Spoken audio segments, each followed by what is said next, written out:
Muito bem, estamos de volta agora, galerinha. É o momento que nós vamos fazer aquele bate-bola, jogo rápido, né, Laís? O momento da revisão. Isso. E ó, vamos lembrar uma coisa. Professor, é muita informação na parte de postura. O que nós fizemos na outra aula, Laís, a aula sobre corte.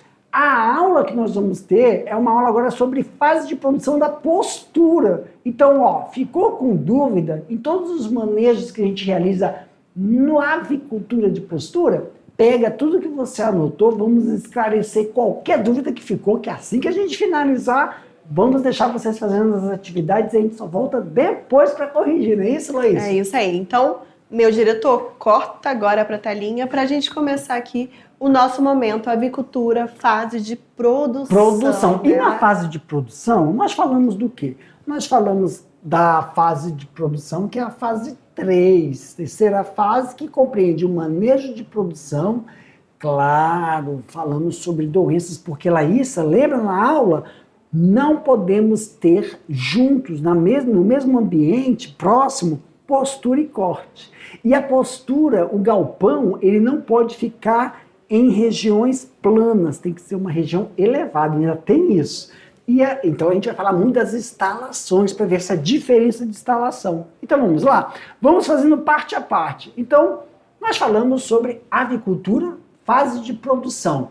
A terceira fase, manejo de produção, doenças, instalações voltadas mais para postura. Então, na fase, o que a gente tem que lembrar da fase de produção?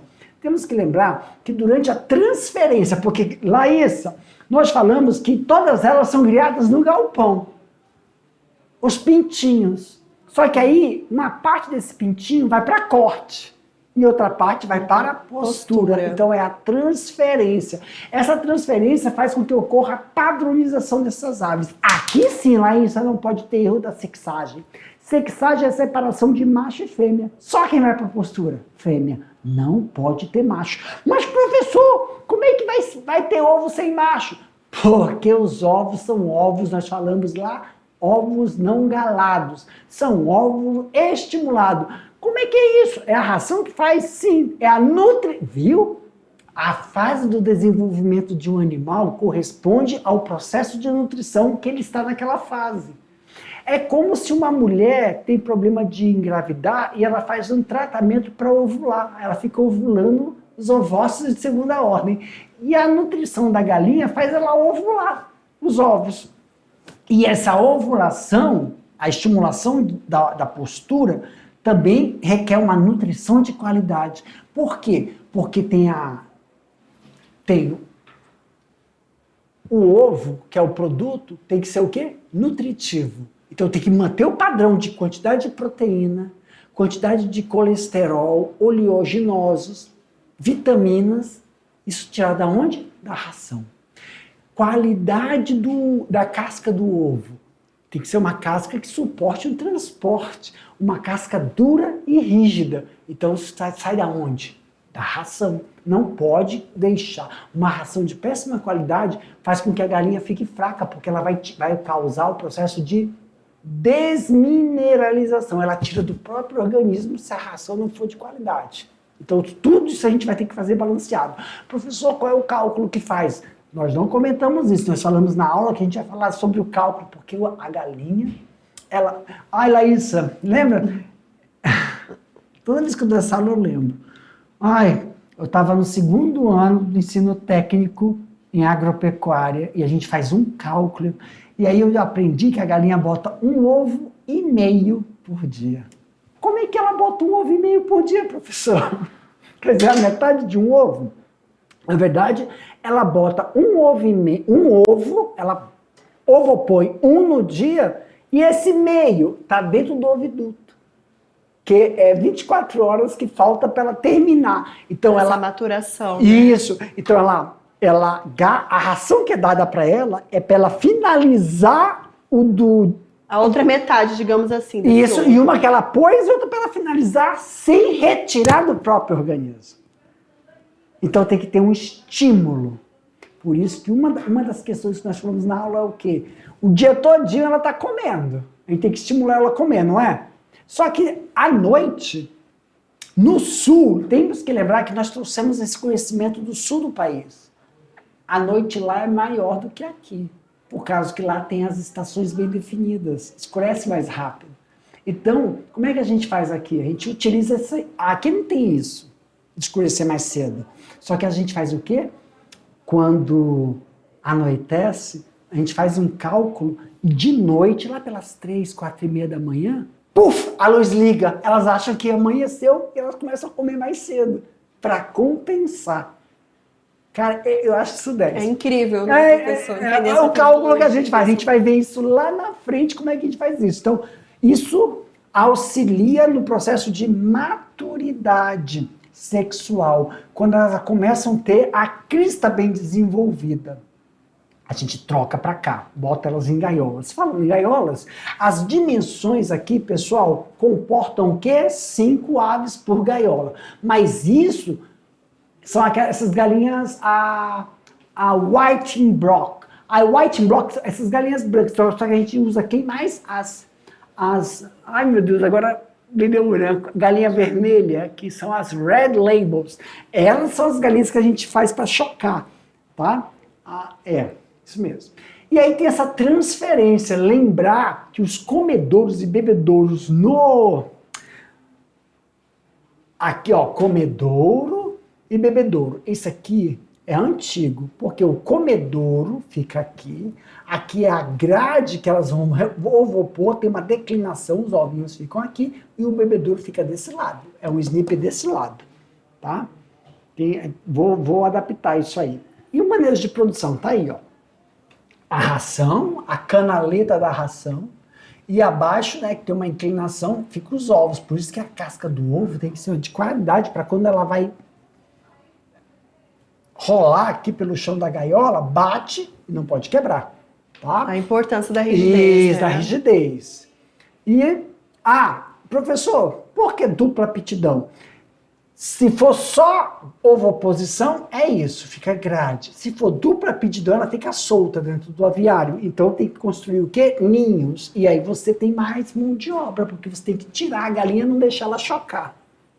Isso é feito mais com galinhas caipiras. E agora, quando a gente fala galinha de granja, que não é caipira, a gente coloca elas dentro de gaiolas. Então ela só ovopõe, ela não é de dupla aptidão, serve para carne.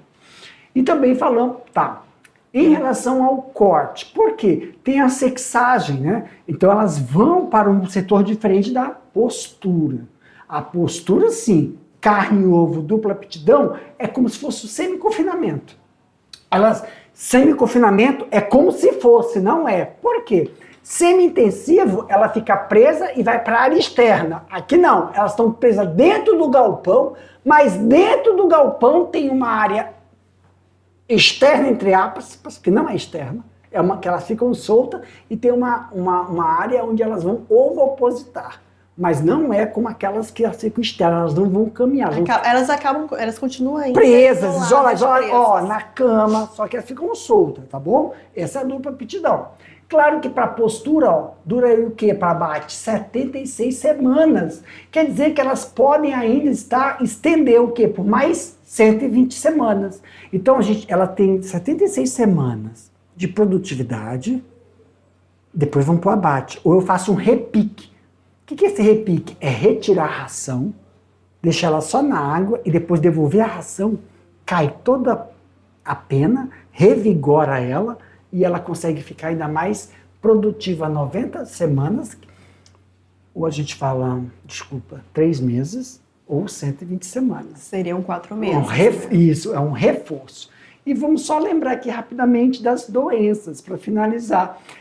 Pessoal, em relação às doenças no aviário, nós temos que tomar muito cuidado, na grande maioria é Newcastle, né? Tem que tomar cuidado, são doenças respiratórias. Então tem a influenza aviária, as infecções bacterianas, as micoses respiratórias, dermatites, mas o problema maior é a de Newcastle, que pode acabar com o aviário. Então tem que sempre manter o vazio sanitário. O que é isso? Tirou aquele lote, Laísa, tem que fazer uma limpeza, uma higienização de todo o galpão. E aí sim deixar pelo menos uma semana em repouso para depois colocar um novo lote. E das instalações. Lembra as instalações? As instalações no aviário de corte, postura, são iguais, porque para nossa região a gente usa instalações com cama. No sul não é cama, Laísa. Elas ficam tudo dentro de gaiolas e o piso, Laísa, é uma lâmina d'água. Então o cocôzinho todinho cai na lâmina d'água e toda sexta fica preso. Não, essa lâmina d'água, ela fica presa de segunda a sexta. Toda sexta-feira é feito retiro dessa lâmina d'água. Perfeito. E aí tem um manejo de você homogeneizar para diluir esse cocôzinho que está caindo na lâmina d'água. Professor, já tentaram fazer isso aqui? Já. Só que aqui é muito quente, a lâmina d'água evapora e pode causar danos. Então, o recomendado para cá é cama, tanto para postura como para corte. E a posição do galpão de ventilação? A posição sempre é leste-oeste. Por quê? Evita incidência solar dentro do aviário. Se você colocar na posição leste-oeste, o sol diminui a incidência dentro do aviário. E você também pode colocar a cumieira, que é esse negocinho em cima. O que é a cumieira? Em cima do galpão tem esse respirador, que aí os gases estão sendo produzidos e estão sendo renovados aqui. Isso facilita você manter a renovação desse ar e não precisa colocar esses ventiladores que se utilizam no sul por causa da umidade em época de chuva. Então é muito utilizado isso também aqui na nossa região. Tá bom? É isso aí, pessoal. Então, pessoal, finalizando aqui a nossa revisão. Para mim, diretor, então, finalizando a revisão, vamos deixar sem maldade, diretor. Para mim, bem atrás da gente. Isso. Deixa eu passar aqui. Clica aí, Laísa. Vamos deixar vocês fazendo a atividade daqui a pouco. É isso aí. Até já já.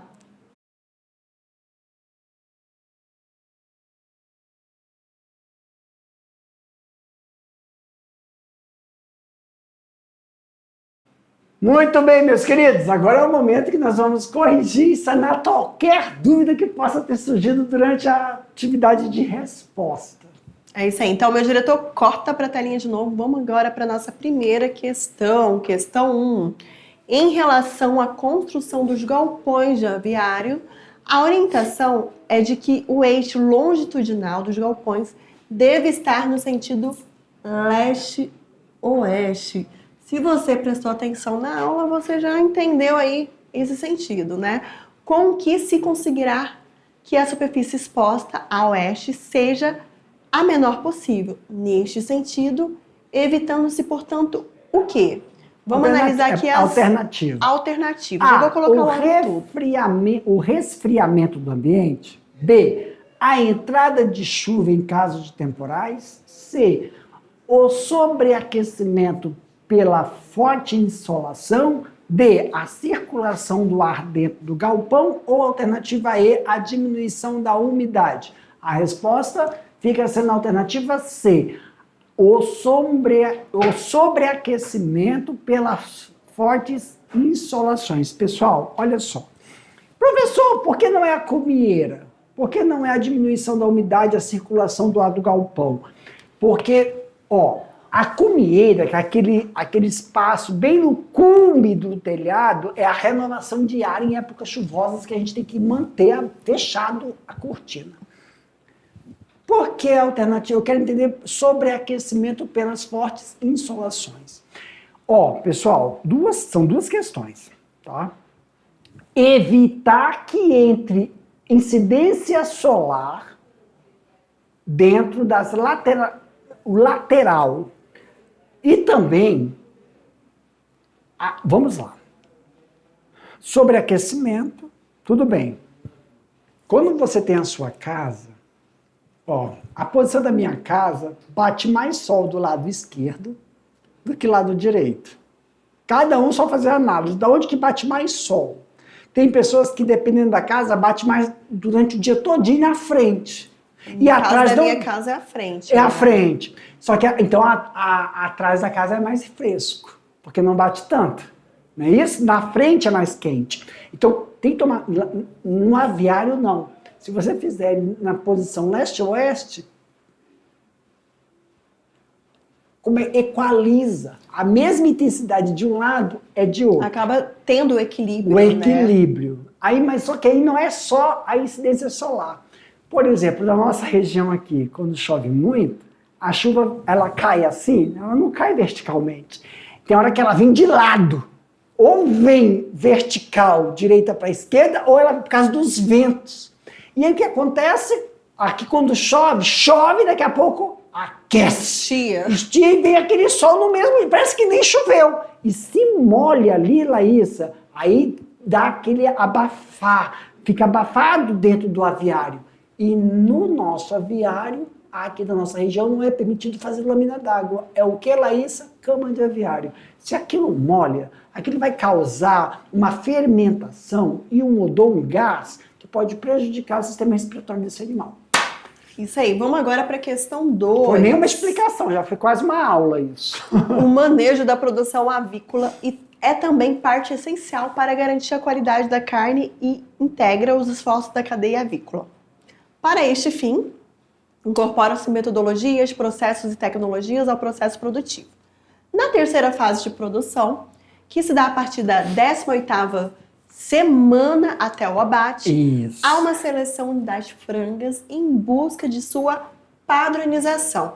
Que critérios são observados para esta padronização? Já dei a resposta aí, professor. Conformação, nesse caso, peso corporal. Perfeito. E a maturidade sexual, que é o quê? O desenvolvimento da crista, então, né? Isso, pessoal, olha só, essa informação serve para as duas coisas.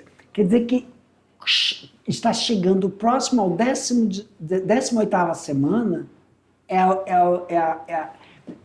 a fase que elas sobem para o aviário de postura. Elas têm que atingir, é como se fosse uma menina, está entrando na menarca, primeira menstruação. Por que é menstruar, Laísa? Menstruar é ovular. Menstruar é produzir óvulos e fertilizar esse ovo. Na mulher, se ele não for fertilizado, o endométrio descama e ela tira esse óvulo. A galinha, quando ela chega à 18ª semana, todas temos que equalizar. Eu não posso esperar que 10 galinhas entram em postura, aí daqui a pouco outras 10, eu tenho que fazer todas entrarem na mesma semana. Isso é um indicativo que eu vou ter que... Olha, vai chegar a 18ª semana. Eu vou esperar elas, vamos supor, menstruar? Não, eu já faço a troca e quando elas estiverem na gaiola, elas começam a ovopositar na gaiola. E quem vai indicar isso para mim? O tamanho da crista, o desenvolvimento delas e a turgidez. É uma crista grande, vermelha desenvolvida, é a crista. Isso serve para quê, Laísa? Isso serve porque se eu quiser repor meu lote, eu separo essas galinhas para cruzar com meus galos e produzir o meu próprio plantel. Isso faz com que eu produza os meus animais. Okay, isso aí, vamos agora para a questão 3, pessoal. A criação avícola necessita de um manejo muito bem planejado para cada uma das suas fases de produção. A fase em que essas aves são preparadas até o momento de abate, conhecida como terceira fase, exige algumas instruções para a obtenção da carne. O processo de transferência do local de recria para o local da terceira fase segue quais recomendações? Colocar a ração à vontade nos comedouros, orientar as aves como beber água, especialmente se o sistema de bebedouro for diferente daqueles da recria, por causa que para corte é uma coisa, para postura é diferente. O bebedouro fica no fundo da gaiola. Então, elas têm adaptação quanto pitinhos, e é outra adaptação quando elas são jovens, que vão começar a repor, que elas vão para outro ambiente.